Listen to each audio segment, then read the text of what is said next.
Alright, we're back with the second video. So this is the second game that I've chosen. So this is going to be Najin against Jin. I have chosen all Korean games. I hope that it's not too boring, but they really are the games where you can learn the most. So I think they are just simply the best examples to use.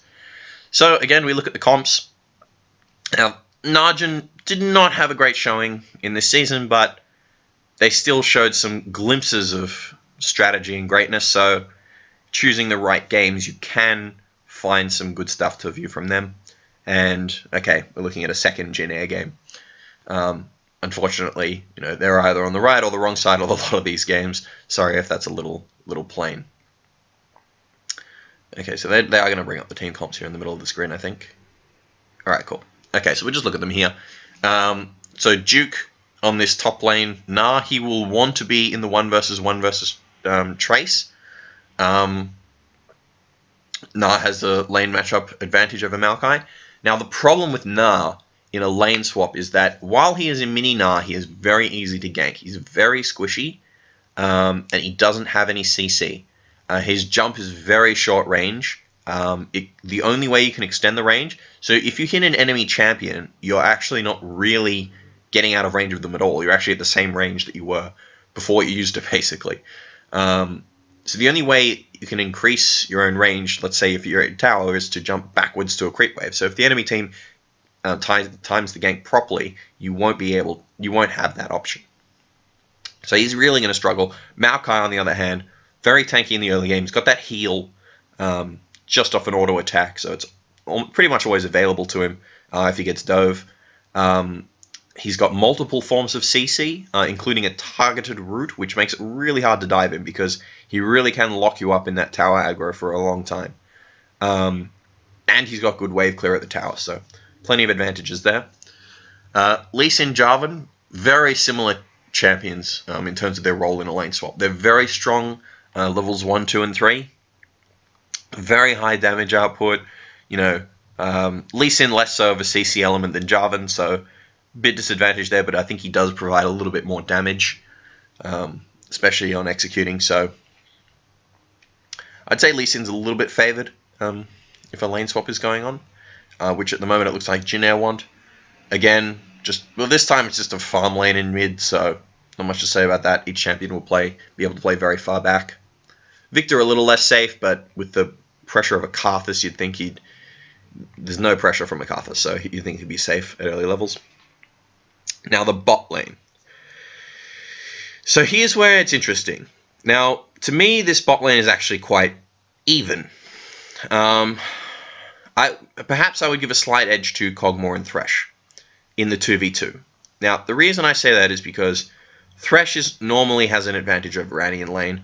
Kog'Maw, especially once he's got a couple of ranks in his W, he can really outrange Sivir quite significantly.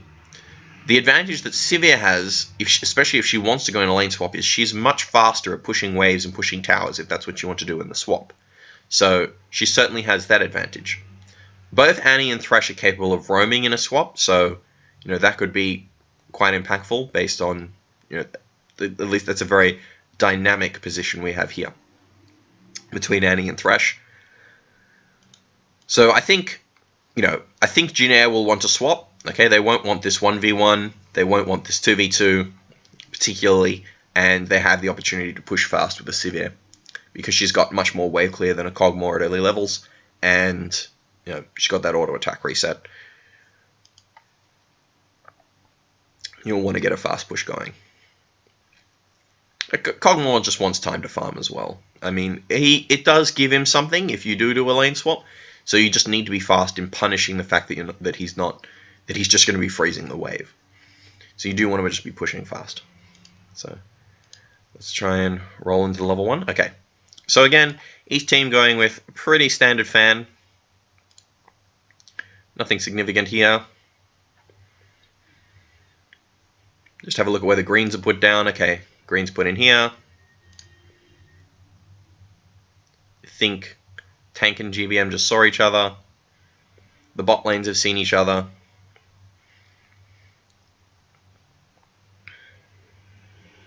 So again, looking for a very standard Korean swap, you'd think that the team that saw them down here, so since Jin Air have already seen them down here, they'll want to recall since they want the swap.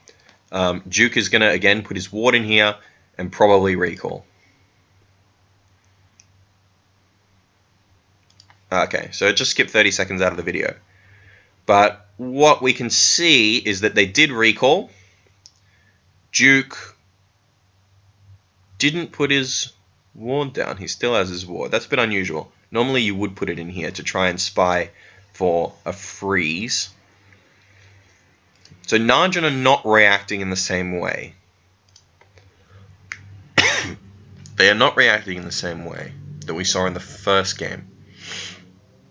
So here it looks like Jin Air have actually come out on top. Maokai is going to be in the 1v2. He's going to be able to do wolves to get level 2. Maokai can do pretty much any camp with this sapling setup, so he's a very safe pick. And this is just another one of the many reasons. So they actually give the experience over to the bot lane, which they will share. Yes, they share that. Wash just goes and does his red. He only needs level 1 to do that. Now, I think Duke is going to get quite seriously zoned here. So Trace gets level 2 recalls. Should be teleporting into bot lane. Yep, there he goes. Now Duke is just leaving top lane completely. He realizes he's got no hope of farming, so he just wants to join Watch for some experience because he's just going to be. He's going to be significantly zoned in the top lane for a while.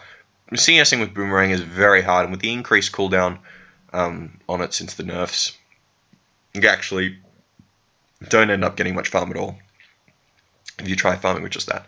Okay, so here's something important to note. Che actually recalls. Okay, so now they actually want to send him into bot lane. I think the idea is that if Chaser comes, because there's no freeze here, it looks like it's going to push into his tower. So he's actually going to go down and cover for what they think is going to be a dive. This is what's happening here. So Che is recalling because they suspect that Najin's top laner and jungler are going to come around from behind the tower and dive this when the wave gets there. Okay? At the moment, OQ, he hasn't frozen the wave. It is going to push into the tower.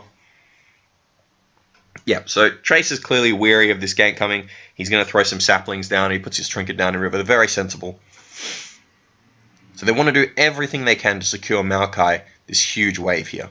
Very clever.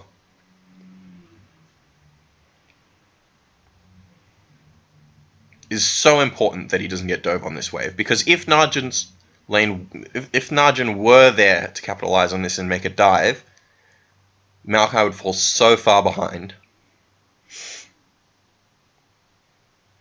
and they would lose a lot of experience and gold to the tower. Okay, but now that they've spotted out that there's no gank coming, Che just goes back to top lane. Kane shows there. And Najin has swapped back. Na will TP into the top lane.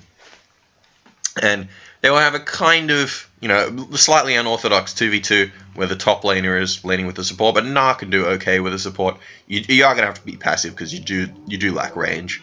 But this particularly works with Relic Shield supports. This has been pointed out to me. Relic Shield supports are very useful for these 2v2s if you have the top laner with you, because they provide some useful healing. Watch steals the crab there, it's pretty useful. They provide healing for the shorter range person who's going to be taking poke. Okay, there's just no way to avoid it. If the top laner wants farm, they're going to have to get poked. So the Relic Shield really helps out with that. And of course, mid lane is just going to be farm central. Kog'Maw. Now, while he will be able to zone Maokai somewhat in the 1v1, Maokai is going to have gank pressure on OQ. Okay, so I do want to play through this until First Blood happens, actually. And that's where it could be interesting. I mean, unless it's too far away. I did choose this game a while ago for this study, and I haven't looked at it recently. I kind of want it to be fresh in my mind when I do these videos. Or rather, not fresh in my mind. I want the game to be, you know.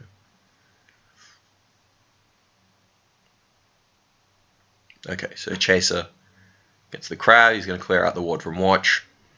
Yeah, so Watch is clearly aware. He put this ward here because he knows that they'll be looking to gank OQ. OQ wants to be able to farm safely. He wants to be able to bully. Okay. Yeah, that spell shield boomerang interaction is a little bit funny. It makes it go like haywire, just fly in a random direction. Bit funny. Okay, so what do I think of this lane swap actually? So I actually think that although Najin originally got outplayed a little bit by allowing the swap to happen, they recovered very nicely. Putting Kayn up here in the top lane has actually stemmed the bleeding a lot for several reasons.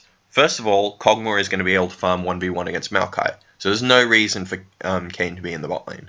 Secondly, when he's in top lane, he's going to help Na get farm, but not just that, he will also stop the tower from getting fast push, which is really what you want to be doing with a severe anti lane. Okay, they're both able to hit the tower from range. If it were only Na, the tower would get taken down very fast. Okay, now with Thresh up here too, there's actually too much pressure for a kill if they approach the tower too fast. If one of them gets hooked under the tower, they're probably going to die, as long as Duke is anywhere near full rage. So some recalls go down. Good warding in the river.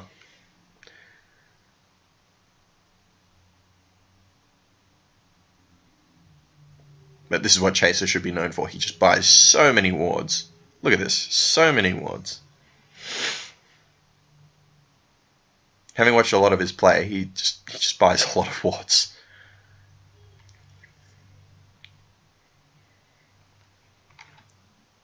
Okay. Najin have to be happy with how this lane swap went.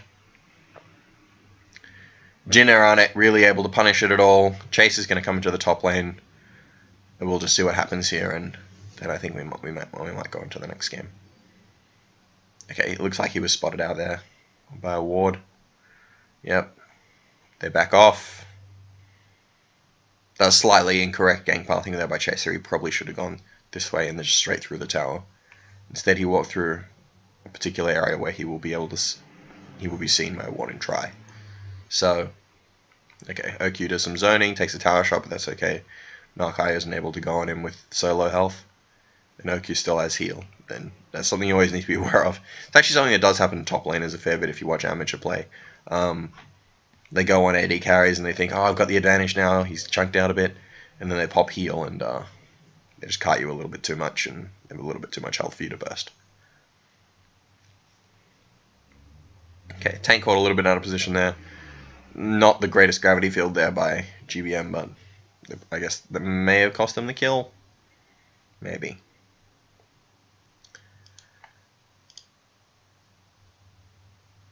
Okay, so we are 7 minutes 20 in. So Najin, as you can see, they actually did manage to catch up here. We just have a quick look at where that gold lead is. Not really anywhere. The only place that it comes from is just because Thresh, I think, has got more value out of his Relic Shield. You know, relatively even farm across the board. Probably the 3 CS from the jungler is worth a little bit. But, okay. So very even. Najin will be happy with this. This is exactly what they want. If they're able to keep even with this team comp, this super high scaling comp, this is exactly what they'll want to do. So I think this is a pretty well played swap by them. Alright, so we'll go on to the next one. Thanks for watching.